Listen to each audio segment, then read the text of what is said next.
This is a pre-lab video. That means that you are going to want to take notes because I'm not going to give you a handout. When we do our lab, this is the material that prepares you for our lab. You may take notes. I would pause and write stuff down because this is it. This is the info you need to do your lab. It's going to come in a couple segments, so this might be a homework assignment for a few days. I don't know. I'm still feeling it out, right? First time through. I don't know. It's the first time I'm doing videos, first time doing college biology. We'll see. Okay, so here's the deal. In your lab, you're going to be given 5 unknown samples.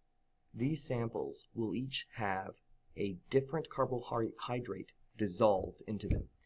That can happen because carbohydrates are polar and they can dissolve in water. Because water is also polar and polar mix. So there's that. Now, these 5 unknowns will all look exactly like each other. There will be 5 test tubes. That's it. They will look like test tubes with a liquid in them.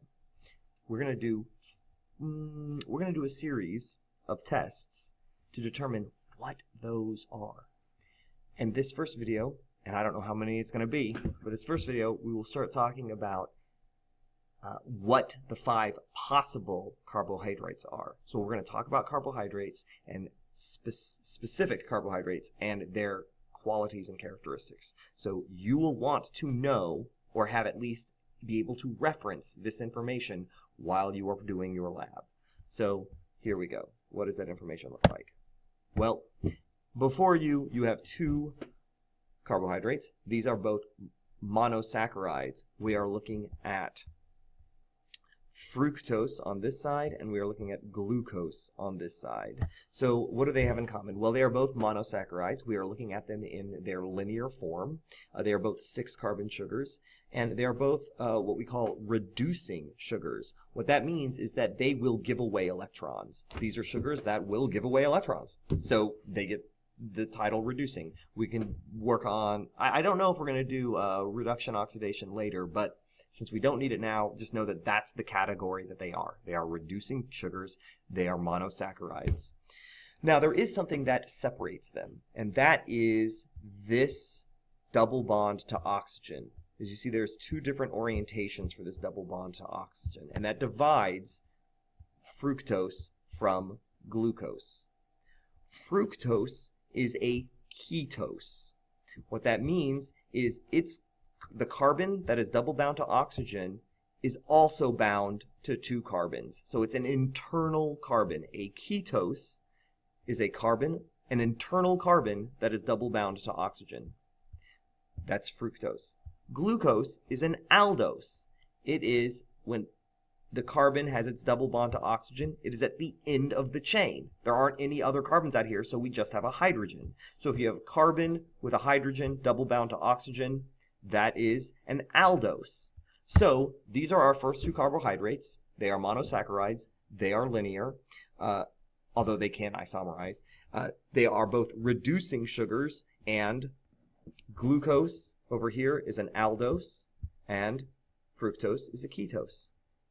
So that's 2 of them. They'll just look like liquid and water to you, but one of those test tubes of liquid is going to have glucose dissolved in it, and one of those test tubes of liquid is going to have fructose dissolved in it, and that will be your problem.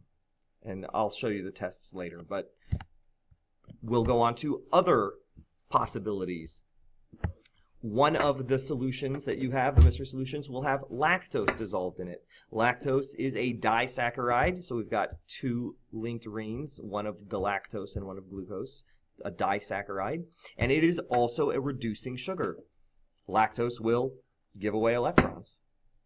That's all we need to know about lactose. We also will have sucrose. Sucrose is very similar to lactose. It is a disaccharide. It is made with glucose and fructose linked together. But what is unique about sucrose is that it is not a reducing sugar.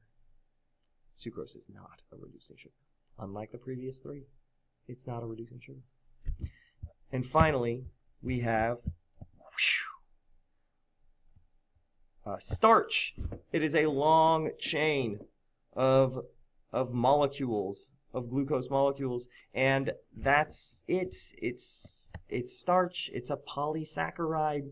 It's not a disaccharide. It's not a monosaccharide. It's not a reducing sugar. It's starch. The end. Those are the 5 that you'll get. You'll get them dissolved in test tubes. One will have starch, one will have sucrose, one will have lactose, one will have glucose, and one will have fructose. Now, you're going to need to know the details, what separates those that I discussed in this video, and you're going to have to know what tests can we use to distinguish between those features. That's coming up in another video. I hope this helps. Struggle well.